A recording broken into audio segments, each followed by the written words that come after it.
کہ اس کے تحت ہم آپ کو پورا بتائیں گے کہ اس ملک کے جو سرکاری افسران ہیں ٹاپ سے باٹم تک کس کس کے پاس کیا ایسٹس ہیں، کس کس کے پاس کیا جو دوہری شخصیت ہے، یہ پورا ان کے پاس یہ کیپیسٹی موجود ہے. اسی لیے یہ نہیں رہنے دیں گے طارق ملک کو. یہ ذہن میں رکھیں، یہ ججز کو سوٹ نہیں کرتا طارق ملک، یہ آپ کی بیوروکریسی کو نہیں کرتا، یہ پولیٹیشنز کو نہیں کرتا، شاید ہم صحافیوں کو بھی سوٹ نہیں کرتا.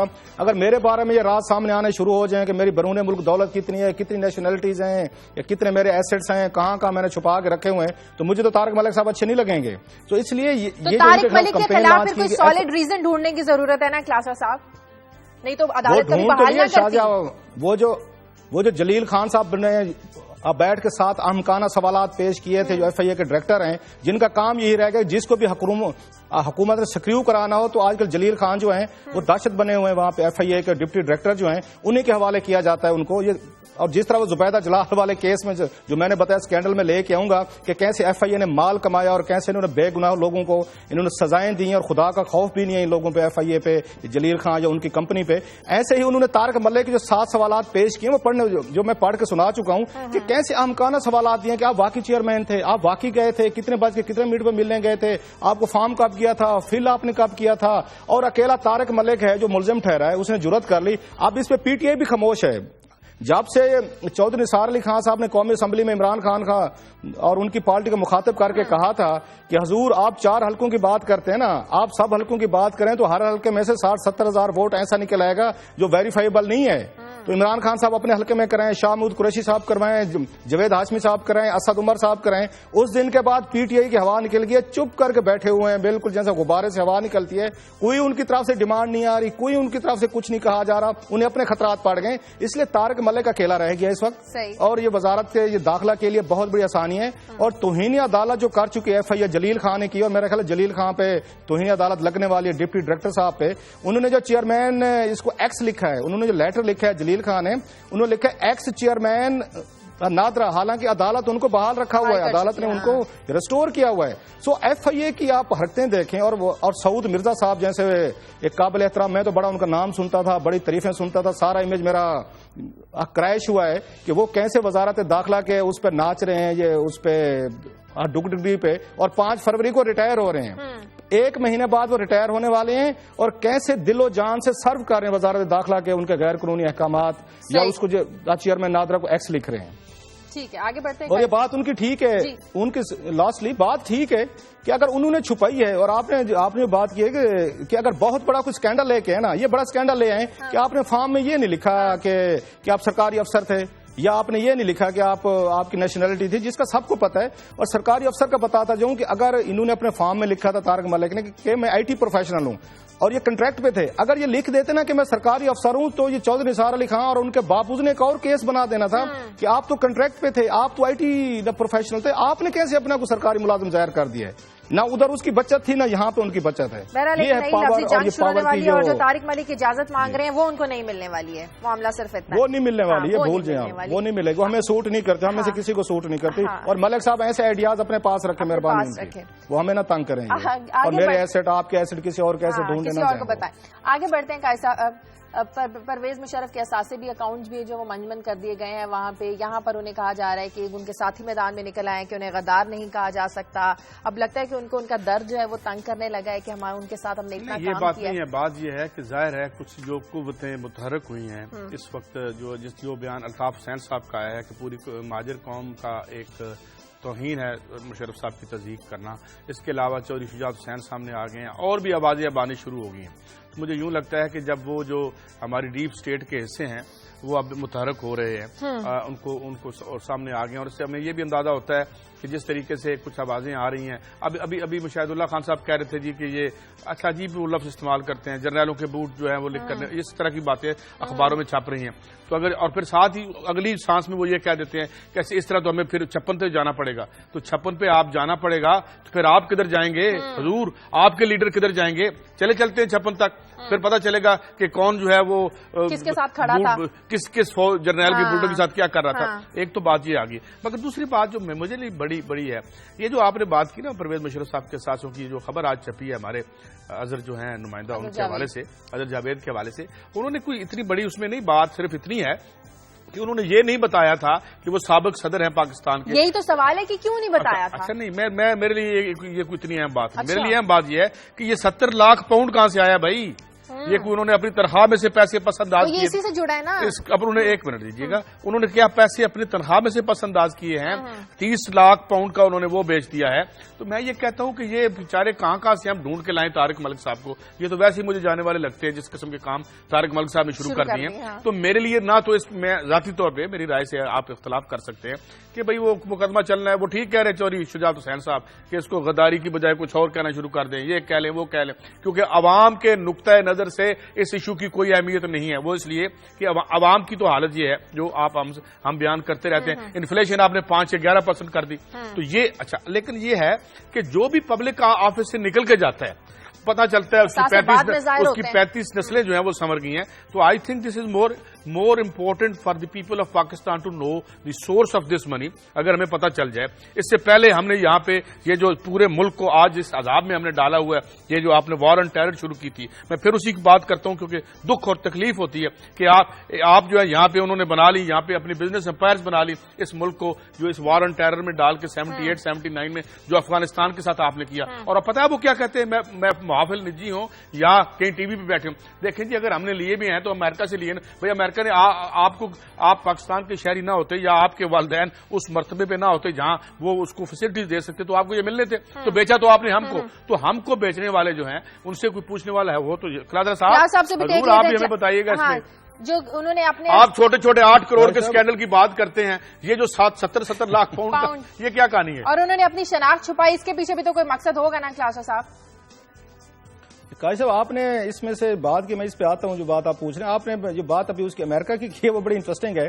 مجھے یاد آ گیا کہ کل اسحاق ڈار صاحب کی پھر 4تھی دفعہ امریکن ایمبیسڈر سے ملاقات ہوئی، رچرڈ آلسن سے، اور پھر ان کے قدموں میں ہم جا پڑے ہیں جن کا ہم کہتے تھے ہمیں ٹریڈ چاہیے. نواز شریف صاحب نے اوباما صاحب کو کہا ہے ہمیں سر پیسے نہیں چاہیے، ہز ایکسیلنسی ہمیں پیسے نہیں چاہیے، ہمیں ٹریڈ چاہیے. تو کل اسحاق ڈار صاحب پیسے مانگنے گئے ہیں. انہوں نے کہا جی آپ مہربانی فرمائیں، ہمارا بجٹ آگے آنے والا ہے، ہمارے پاس پیسے نہیں ہے، ہمارے پاس ابھی تک جو کمٹمنٹ تھی 1 ٹکا نہیں ملا، اب پولیشن سپورٹ فنڈ میں ہمیں کوئی پیسے دیں. تو اب مجھے سمجھ نہیں آ رہی کہ میاں صاحب کا جو میسج ہے وہ یہ اسحاق ڈار صاحب تک کیوں نہیں پہنچ رہا. اگر مناسب سمجھے تو میں اسحاق ڈار صاحب کے جا کے کان میں سرگوشی کر رہا ہوں کہ حضور آپ بھول رہے ہیں کہ اوباما صاحب کو میاں نواز شریف صاحب نے کہا تھا کہ ہمیں ٹریڈ چاہیے، ہمیں پیسے نہیں چاہیے. تو پولیشن سپورٹ فنڈ ویسے بھی یہ جناب مشرف کی یہ کرپٹ لیگسی سمجھی جاتی ہے کہ انہوں نے جی وہاں جنگ وار اینڈ ٹیرر میں شرکت کر لی، طالبان مروا دیا، ملک تباہ کر دیا. یہ تو ملک تباہ کرنے کے پیسے لے رہے تھے جناب مشرف اور اس کے بعد پیپلز پارٹی. آپ تو اچھے لوگ ہیں، آپ تو ملک کو سنوارنا چاہتے ہیں، بہتر کرنا چاہتے ہیں، سپورٹ فنڈ کے امریکن ڈالر لینا چاہتے ہیں. مرشد ٹریڈ تو ایک ہی ہے. دیکھیں قاضی صاحب، کلاسر صاحب 1 منٹ دیجیے گا. ٹریڈ پتہ کیا ہے؟ جی ٹریڈ ہوا اس سے پہلے 1950 سے کام شروع ہوا. ہمارے پاس جو اثاثے تھے وہ خرید لو. آج تک ہمیں یہ نہیں پتا. میں کل ایک سٹوری پہ کام کر رہا تھا کہ یہ کتنے کے اثاثے پہلی دفعہ جو ہم نے پرائیویٹائز، ایک تو پسرور کی جو مل ہے اس کے بارے میں میں نے پڑھا ہے، ابھی کنفرم نہیں ہے کہ وہ 1 روپے میں بکی تھی. خیر سے اچھا پتہ نہیں اس کی کتنی لائبلٹیز تھی، وی ول ورک آن دیٹ. بات یہ ہے کہ ہمارے پاس بیچنے کو سوائے قومی اثاثوں کے کچھ نہیں ہے اور وہ لینے آ گئے ہیں. وہ لیں گے. یہ کل سے سٹوریز آ رہی ہیں کہ جناب جو آپ کے بڑے ایسٹس ہیں ملک سے باہر یا وہ لینے آ گئے. دیکھتے ہیں زبیر صاحب کہہ رہے ہیں جو پرائیویٹائزیشن کمیشن کے چیئرمین ہیں، وہی اپریشیٹ کہ جی وہ کہہ رہے ہیں ہم اس کو ٹرانسپیرنٹلی کریں گے، بٹ لیٹس سی. جی کلادر صاحب. اچھا میں اس پہ کہہ رہا تھا کہ ایک تو پیغام ڈار صاحب کو پہنچنا چاہیے، کوئی اچھا سا میسنجر ہونا چاہیے جو ڈار صاحب کو بتایا کہ نواز شریف صاحب غیرت کا پیغام لے کے امریکہ گئے تھے اور اوباما صاحب کو بڑا کلیئر کر کے ہیں. آپ رچرڈ آلسن سے 4تھی ملاقات کر رہے ہیں 1 مہینے میں، ہر دفعہ پیسے مانگنے چاہتے ہیں، اور وہ نواب صاحب جو ہیں وہ پاؤں پہ پاؤں رکھ کے آپ کی بات نہیں سنتے، وعدے کر لیتے ہیں. اب آتے ہیں جو اہم بات اس پہ کی چودھری شجاعت صاحب نے کی ہے.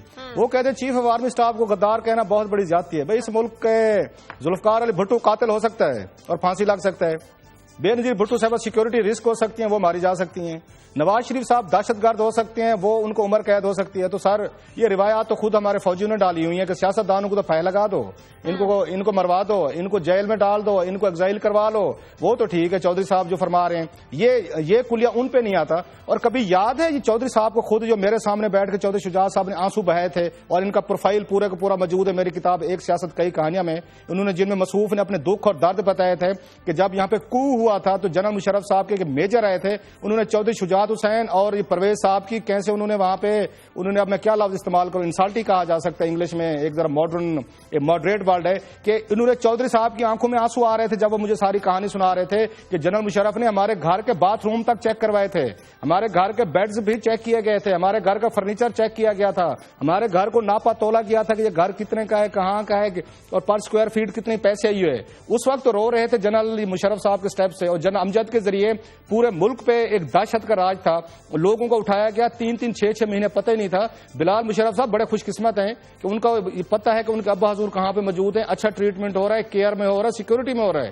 باقی جنرل مشرف کے دور میں جتنی بڑی کالی رات, جنرل امجد جو تھے نیب کے چیئرمین, پہلے انہوں نے 3 سے 6 مہینے لوگوں کے ساتھ جو حشر کیا ہے, میں مانتا ہوں میں کرپٹ ہوں گے, میں مانتا ہوں انہوں نے غلط کام کیے ہوں گے, لیکن کہیں نہ کوئی تھوڑا سا لیگل ان کو گراؤنڈز ملنا تھا. صدیق الفاروق کے بارے میں فاروق آدم جو اٹارنی جنرل تھے یا ان کے پروسیکیوٹر تھے اس وقت نیب کے, وہ مصوف نے فرمایا تھا, آج کل ان کا ذکر ہی کہیں پہ نہیں ہے. وہ صدیق الفاروق کے بارے میں کہتے ہیں ہاں ان کو 3 مہینے پہلے ہم نے کہیں اٹھایا تھا, کہاں پڑھایا کہ ہمیں یاد ہی نہیں ہے. لوگوں کے ساتھ انہوں نے, آج تک مجھے انور سیف اللہ کی کہانی یاد ہے کہ کیسے اٹھا کے رات کو انہوں نے سردیوں میں, یہ دسمبر کے مہینے تھے, یہی مہینے تھے جب نیب آئی تھی 1999-2000 میں, جو لوگوں کے ساتھ حشر کیا گیا. قاضی صاحب میں نے ان کی کہانی ایک بات تو بتائیں, شجاعت صاحب کا رونا سنا ہوا ہے خود, ایک پاور میں حصہ مل گیا تھا, ان کو پاور میں حصہ بنا, یہ وزیر اعظم بنے, پرویز صاحب بنے چیف منسٹر, اس لیے سے وہ ہو گئے. وہ جو پین تھا, اس پین کے ذریعے سزائے موت لکھی تھی یہاں پہ اس کی ذوالفقار علی بھٹو کی, وہ جو ہمارے ویٹرن پالیٹیشین ہیں اور جو چودھری ظہور الہی صاحب تھے, انہوں نے وہ رکھ لیا تھا اپنے پاس, اور پھر اسی پیپلز پارٹی نے ان کو لے کے آئی وہاں پہ. میں یہ نہیں کہتا کہ بھئی وہ محترمہ بے نظیر بھٹو کا وہ جو تھا الزام غلط تھا یا درست تھا, لیکن بات یہ ہے کہ جس قسم کے کمپرومائز ہمیں پولیٹیکل ایلیٹ میں ملتے ہیں, تو پھر ان کے ساتھ یہ جو ہوتا ہے, مجھے لگتا ہے this is of their own making. مجھے بریک لینی ہے ناظرین, پروگرام میں وقت ایک بریک کا, بریک کے بعد واپس آئیں گے تو کچھ خبریں ہیں کلاسز صاحب اور قاضی صاحب کی, وہ بھی آپ کے ساتھ شیئر کریں.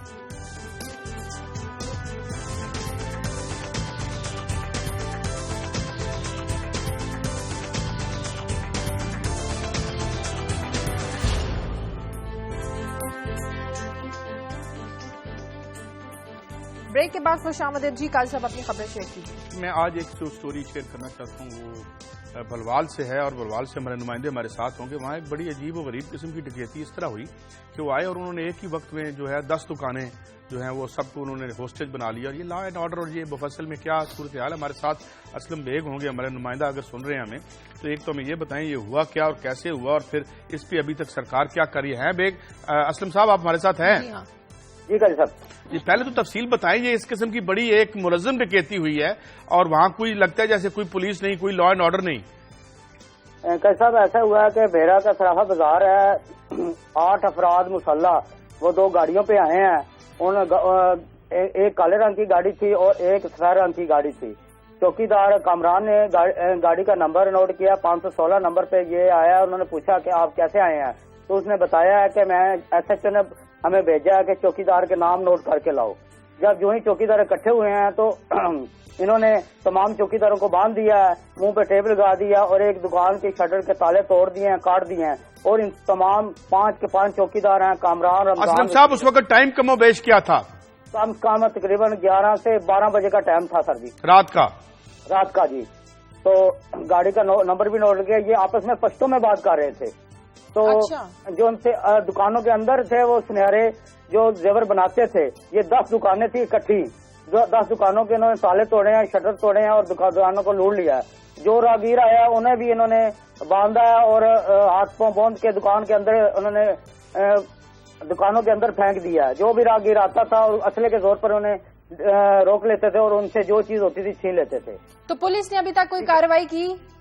پولیس نے ابھی تک کوئی کارروائی نہیں کی. صرف ڈی پی او صاحب آئے تھے, انہوں نے 20 روز کا ٹائم لیا کہ 20 روز میں ہم انہیں گرفتار کر لیں گے ملزمان کے. یہاں بتاتا چلوں کہ بلوال میں 2-3 ہفتے قبل ایک ڈکیتی ہوئی تھی کہ نور یاد کالونی میں 5 مسلح افراد پولیس کی وردی میں گھر میں داخل ہوئے تھے. انہوں نے نجائز اسلحے کے بہانے سے تلاشی لی اور گھر کا تمام سامان لوٹ کے لے گئے. ابھی تک وہ پولیس وردی میں بھی ابھی تک وہ بھی ملزم گرفتار نہیں ہوئے. ٹھیک ہے جی. کیا اس کا بھی کوئی کلیوز, کوئی بات کی ہو آپ نے, کوئی ملا کہ بھئی کوئی رستہ کوئی تلاش کیا, لیڈ ملی کوئی ان کو؟ سر جی وہ کہہ رہے ہیں ہم لوگوں کو اٹھا رہے ہیں, تلاشی کر رہے ہیں, جلد گرفتار کر لیں گے, لیکن پولیس وردی میں بتائیں یہ ان پولیس والوں کو کون چیک کرے گا؟ وردیاں سریاح مل رہی ہیں, یہ وردیاں پہن کر سڑکوں پہ پھرتے ہیں, گاڑیوں کو بھی چیک کرتے ہیں, ان سے بھتہ لیتے ہیں. یہ 2 نمبر کا پولیس جو ان کی ہر جگہ واردات کر رہی ہے. کیا ایسا کوئی قانون نہیں بن سکتا کہ ان کو چیک کیا جائے یا گھر میں داخل ہونے کے لیے سرچ وارنٹ استعمال کیے جائیں؟ یہ بتائیے, یہ پولیس, یہ تھانے, ان کی نفری, ان کی تعداد, ان کا معاملہ کیا ہے؟ گشت ہوتا ہے یہاں پہ, کیا صورت حوال ہے؟ گشت برائے نام ہے سر جی. تقریباً ایک تھانے میں 10 سے 15 کانسٹیبل ہیں, 20-30 آدمی ہیں, نفری بہت کم ہے. اس لیے یہ وارداتیں روز بروز بڑھ رہی ہیں. اکثر اب وارداتیں پولیس کی وردی میں ہو رہی ہیں, جیسے بلوال میں ہوئی ہے, یہ بھی واردات ہوئی ہے بھیرا میں, جو ان کی 10 دکانیں صرافوں کی لوٹی گئی ہے. انہوں نے بھی یہی کہا کہ ایس ایچ او نے ہمیں آپ کا نام لینے کے بتایا ہے. اب پولیس کو انوالو کر رہے ہیں یہ لوگ. ٹھیک ہے, شکریہ. آلریڈی لوگوں کے ذہنوں میں بہت ہم یہ جو مجھے لگتا ہے کلاسرا صاحب, یہ جو وردیوں والا معاملہ ہے, مجھے بات یاد آ گئی. اگلے دن دنیا میں ایک کالم چھپا ہوا تھا ڈاکٹر لال خان کا, جس میں انہوں نے بتایا تھا ہمیں ہڑتال بازار جو ہے بمبے میں, کہ وہاں وردیاں اور ہر قسم کی جو کپڑے ہیں وہ کرائے پہ ملتے ہیں, تاکہ جو کچھ جلوس نکالنا ہو نرسوں نے یا کسی نے. تو مجھے لگتا ہے یہاں بھی ایسے ہی ہے کہ یہ وردیاں کرائے پہ لے آتے ہیں, اور پھر یہ بھی دیکھنے کی ضرورت ہے کہ ان وردیوں میں اصلی لوگ ہیں پولیس والے یا نقلی لوگ ہیں. اور لا اینڈ آرڈر آپ دیکھ رہے ہیں جو ہمارے چھوٹے شہروں میں ہے, اس لیے ہم نے ٹیک اپ کیا. اس اسٹوری کو ہم فالو اپ کرتے رہیں گے. قائد صاحب اگر اجازت دیں, کوئی بڑی انٹرسٹنگ اسٹوری ہے. جی مجھے یاد آ گیا کہ ایک جب نیو یارک میں کرائم بڑھ گیا تھا وائلڈ ویسٹ میں, تو انہوں نے کیا کام کیا, انہوں نے کرمنلز کو بھرتی کر لیا تھا کہ یہ جو ہماری پولیس لا انفورسمنٹ ایجنسیز تو کچھ کر نہیں پا رہی, تو کرمنل سے ریکویسٹ کی گئی تھی کہ حضور آپ تشریف لیں, آپ ہی لا اینڈ آرڈر سنبھال لیں, آپ بہتر آپ سنبھال لیں گے. اور انہوں نے سنبھال لیا تھا یہ نیو یارک کا کرائم کو کنٹرول انہوں نے کرمنلز نے آ کے کیا تھا. تو میری بھی ریکویسٹ ہے, ایسے خام بیٹھ کے یہ فارمولا یہاں پر بھی لگایا جائے, یہاں پہ لگایا جائے یا لگ چکا ہے, بنوا لیتے ہیں. ایک فارملائز کر لیتے ہیں نا, مطلب کیا ہم نے یہاں پہ ڈرامہ بنایا ہوا ہے, پولیس رکھی ہوئی ہے, وردیاں دی ہوئی ہیں, تنخواہیں دی ہیں, ان کے ٹی اے ڈی ہیں, گاڑیاں ہیں, لمبی ایک رام لیلا ہے جو ہمیں سنائی جاتی ہے پولیس سے ریلیٹڈ.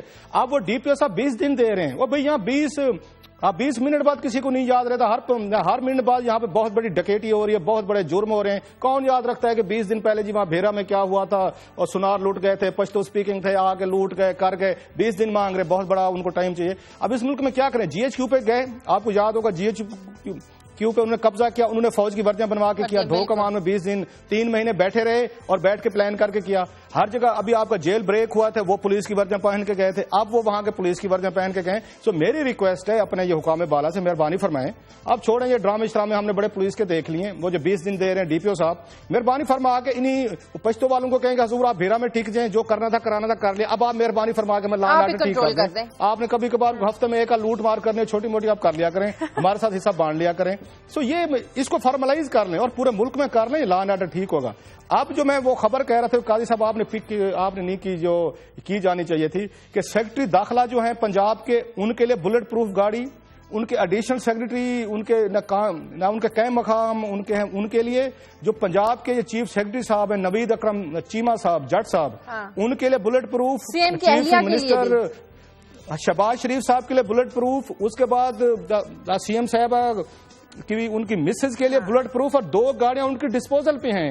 جس کو چاہے ہو سکتا ہے قاضی صاحب آپ کو دے دیں, آپ ہی لاہور میں پھرتے ہیں, وہ 2 ان کے پاس ہیں, وہ ان کے اور ماشاءاللہ ان کی ایکسٹینڈڈ فیملی ہے, 1-2 گاڑیاں ان کو مل جائیں گی.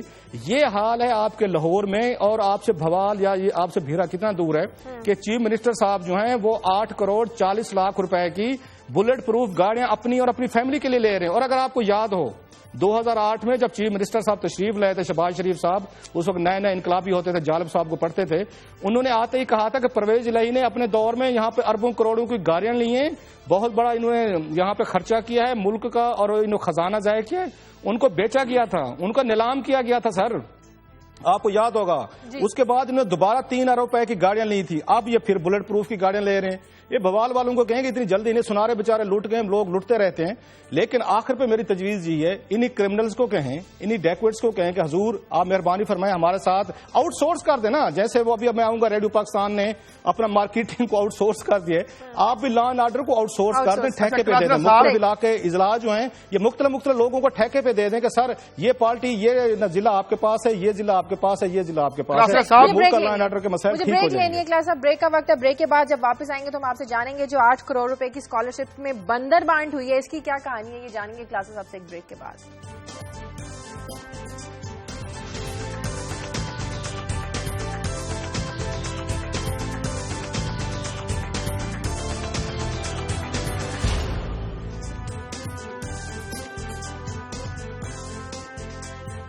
بریک کے بعد خوش آمدید کلاس صاحب، آپ کی طرف آتی ہوں، کائی صاحب کچھ کامنٹ کرنا چاہ رہے ہیں؟ کلاس صاحب ابھی آپ کہہ رہے ہیں بلٹ پروف گاڑیوں کی، جو میں نے پہلے بھی یہ بات کی تھی کہ جب میں صبح آتا ہوں تو یہ جو چھوٹے سپاہی ہیں یہ سڑک پہ کھڑے لفٹ مانگ رہے ہیں۔ اچھا آپ مجھے یہ بتائیں، جنہوں نے گولی کے سامنے کھڑا ہونا ہے، جنہوں نے اس ناکے پہ کھڑا ہونا ہے جہاں آ کے پھٹنا ہے اس نے، اسی طریقے سے اگر آپ یہ دیکھیں ہماری فوج کے جو نوجوان ہیں جسے میں باوردی مزدور کہتا ہوں، جو لڑ رہے ہیں اس اتنی زبوں حال حالت میں، ان کے کوئی $70 لاکھ کہیں سے نہیں نکلیں گے، ان کو کوئی بلٹ پروف گاڑی نہیں ملے گی۔ یہ جو بیچارے یہاں کھڑے ہوتے ہیں اور جو تھانے تک جانے کے لیے گاڑی نہیں ہوتی، تو یہ جس وقت تک یہ سلسلہ ختم نہیں ہوتا بلوال یا بیرا کی ڈکیتیاں ختم نہیں ہوں گی۔ صحیح، آگے بڑھتے ہیں کلاسر صاحب، 8 کروڑ کی بندر بانٹ کا کیا معاملہ ہے یہ سارا؟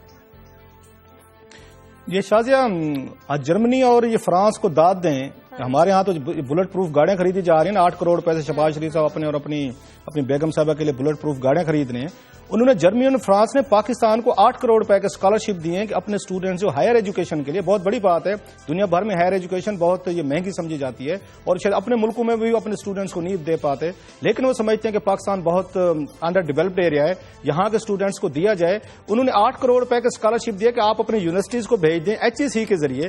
HEC کا آج کل چیئرمین کوئی نہیں ہے، یہاں پہ آج کل ایک بیٹھے امتیاز حسین گیلانی صاحب بیٹھے ہیں، ان کا KPK میں کسی یونیورسٹی کے وائس چانسلر تھے، وقتی طور پر ان کو چارج دیا اور آج کل وہ کوشش کر رہے ہیں کہ میں اپنے آپ کو مستقل کروا رہا ہوں۔ انہوں نے بیٹھ کے بندر بانٹ کیا، وہ بڑی انٹرسٹنگ ہے، بھی آپ کو 8 کروڑ روپے مل رہے ہیں۔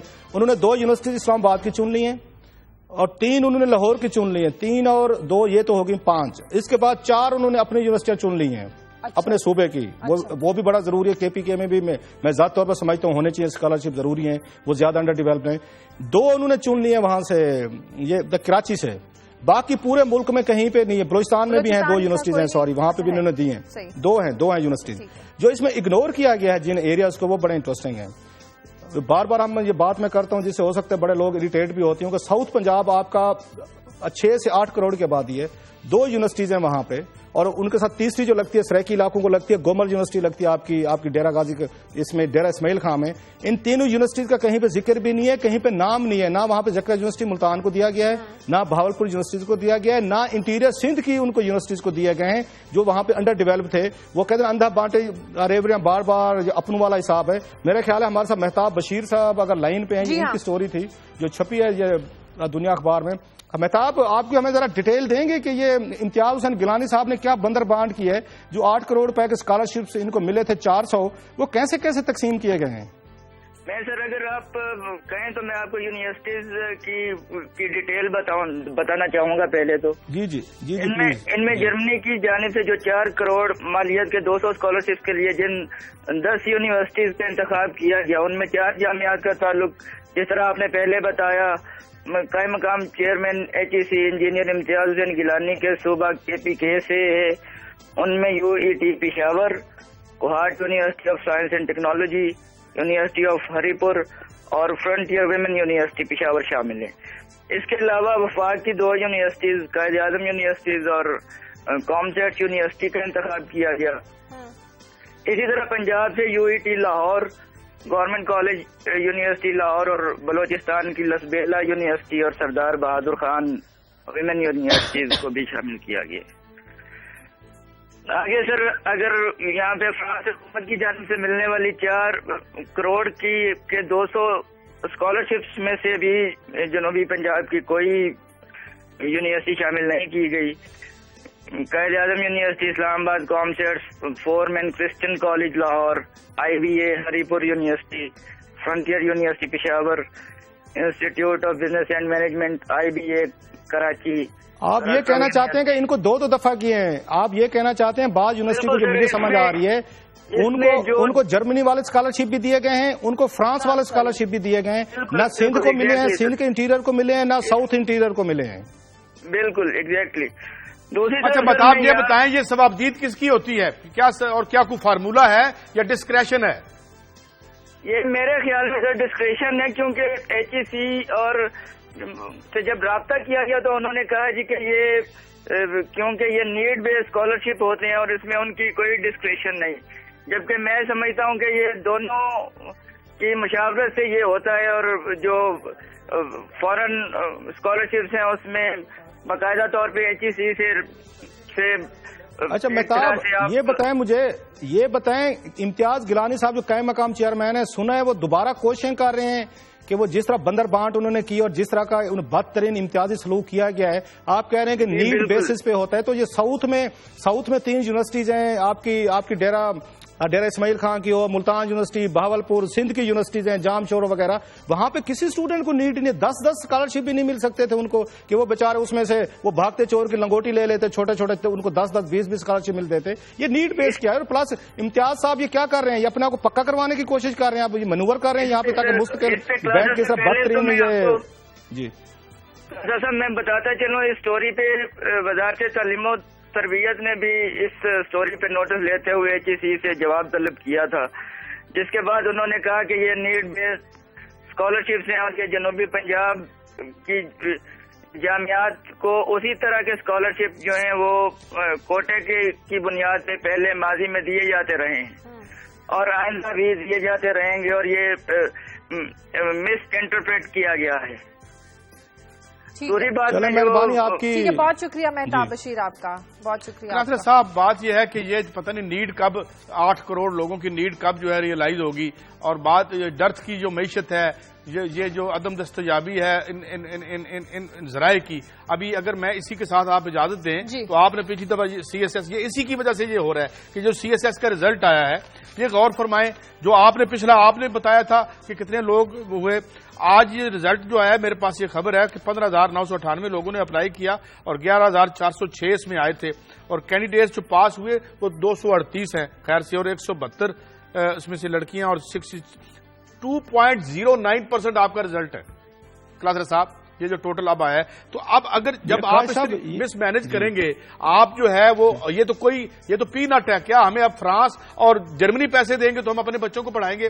ہم یہ جو للے تللے یہاں کر رہے ہیں، ہم کیوں نہیں اپنے فنڈز کو، جو میں بار بار کہتا ہوں کہ ہمیں اور بہت ساری باتیں یاد آ جاتی ہیں، ہمیں ذوالفقار علی بھٹو کا 43.5% بجٹ یاد نہیں آتا جو اس نے ملک کے بچوں، اور کلاسر صاحب ہم آپ اسی کی وجہ سے شاید پڑھ گئے تھے، بہت سارے مڈل کلاس کے بچے اسی وجہ سے پڑھ گئے تھے۔ تو اگر آپ یہ تعلیم کا یہ حال کریں گے تو میرے خیال میں پھر ہمیں مہتاب سے یہ اسٹوریاں لیتے رہیں گے۔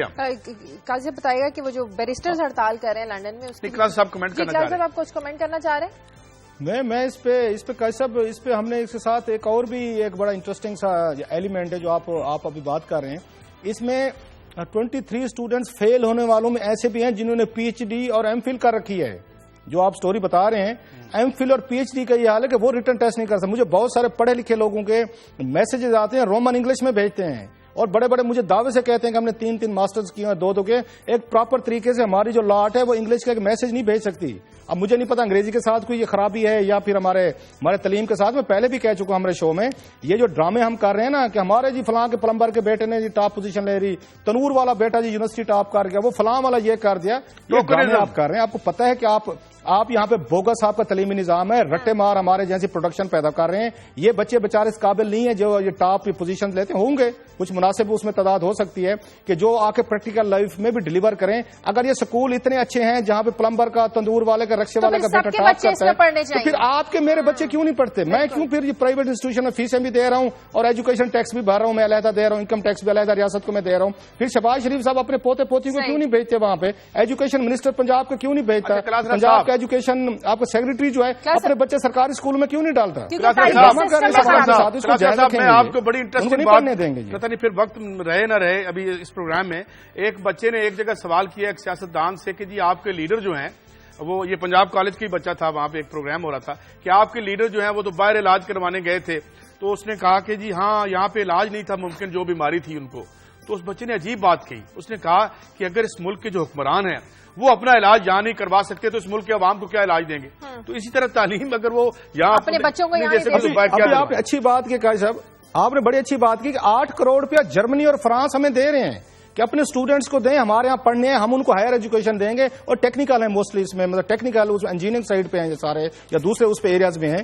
انہوں نے کہا کہ وہ 8 کروڑ روپے دے, 4 کروڑ روپے جرمنی دے رہا ہے, 4 کروڑ فرانس دے رہا ہے. ہمارے چیف منسٹر کی خبر ہم نے ابھی پڑھی, 8 کروڑ روپے کو بلٹ پروف گاڑیاں لے رہے ہیں. یہ پرائرٹی تھی, یہ عوام کو جائز رکھیں گے, عوام کو پسماندہ رکھیں گے. ایک خبر پنجاب یونیورسٹی کی میں پڑھ رہا تھا کہ انہوں نے ایک جو بس کمپنی ہے اس کو اپنی جگہ لیز کی ہے کہ جہاں آ کے اپنا بسوں کا اڈا بنا لیں. اور میری جو علم ہے, ہم نے ایک سٹوری بھی کی تھی کہ ان کو یہ بتایا گیا کہ جناب آپ اپنا کام خود سے کریں, اپنے وسائل ریز کریں, ریاست اب آپ کو نہیں پڑھا سکتی, تو آپ بورڈ بنائیں ان کے. قاضی صاحب جو بات میں کہہ رہا ہوں, آپ کی سٹوری بڑی دلچسپ ہوتی ہے, مجھے ہنسی بھی آ جاتی ہے. آج کل کلچر چل پڑا ہے آؤٹ سورسنگ کا, جیسے وہ کہ ہر شے آؤٹ سورس کر دو, ٹھیکے پہ دے دو. جیسے میں نے کہا پولیس ٹھیکے پہ دے دو, لا اینڈ آرڈر ٹھیکے پہ دے دو. ریڈیو پاکستان کی ڈی جی صاحب سمینہ پرویز نے جو وہاں پہ آؤٹ سورسنگ کی ہے, اور اسکینڈل آ رہے ہیں بار بار, اور 10 اسکینڈل آ چکے ہیں. اور پرویز رشید صاحب کہتے ہیں, انہوں نے ایک بابو کو کہا ہے کہ حضور آپ انکوائری کر دو. بابو تو ایک دوسرے کو بچاتے ہیں. ایڈیٹر جنرل پاکستان کو کہیں کہ پورے اس کنٹریکٹ کی جو آؤٹ سورسنگ 7-8 مہینے ہیں, ان میں بیٹھ کے ذرا آپ کو ایک آرڈر رپورٹ بنا کے دیں, پتہ چل جائے گا دودھ کا دودھ پانی کے کیا انہوں نے حرکتیں کی ہیں. سو آؤٹ سورس کر دیں. کہا صاحب آپ یونیورسٹی پہ آؤٹ سورس کر رہی ہے کہ یہ اڈا بنا لیں, اس کا یونیورسٹی کا اڈا بنا لیں اس کے بسوں کا. سو عجیب سے ڈرافٹ یہ پرائیویٹائزیشن ہے.